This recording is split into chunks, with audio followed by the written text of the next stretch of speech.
Qui était André Glucksmann pour vous? Quelques mots, quelques combats. C'est un philosophe qui est passé du marxisme sartrien, pour dire vite, au groupe des nouveaux philosophes, c'est-à-dire une philosophie anti-marxiste dans les années 70. Il était un peu l'aîné, le plus mature et le plus mesuré souvent de ce groupe des néo-philosophes. Ensuite, c'est l'homme qui a amené Aron, dont il avait été le collaborateur, et Sartre à se réconcilier ensemble pour une cause. Les Boat People, il les avait amenés à l'Élysée, aider les réfugiés vietnamiens, puis on l'a retrouvé dans d'autres causes. Il a été aux côtés des Tchétchènes, des indépendantistes, contre la Russie. Il a soutenu Nicolas Sarkozy fortement, publiquement, en 2007. Ça n'a pas été neutre dans le ralliement de certains intellectuels à Sarkozy. Et après, il s'est fâché avec Sarkozy, notamment sur sa politique de soutien à Poutine. C'est tout ça, André Glucksmann. C'est l'homme qui a été dans des combats passionnés à chaque fois. On pourrait citer aussi le combat pour la paix dans l'ex-Yougoslavie, pour l'intervention de l'OTAN en 99 au Kosovo. Et puis c'est l'homme qui restera l'homme de quelques livres, notamment La cuisinière et le mangeur d'hommes, où il avait dénoncé, lui aussi, le système soviétique et sa manière de détruire l'individu.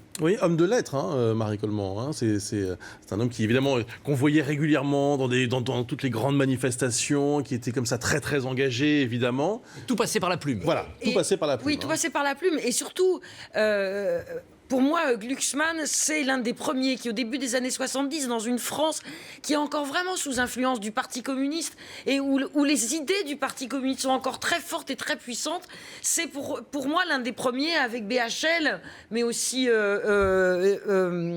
avec Finkielkraut, exactement, tout ce groupe qui vont tout d'un coup mettre à jour pour nous l'existence des goulags, tout ce que le communisme a, toute la face obscure du communisme, qui dans les années 70 est quand même la seule réponse. On est de gauche communiste ou on est de droite. Et tout d'un coup, ils vont faire tomber cette vache sacrée, ce qui n'est pas rien, parce que pour moi, ces gens-là nous ont aidés à se libérer des idéologies, voilà, et à réfléchir par nous-mêmes. C'est une espèce d'apprentissage de la liberté critique.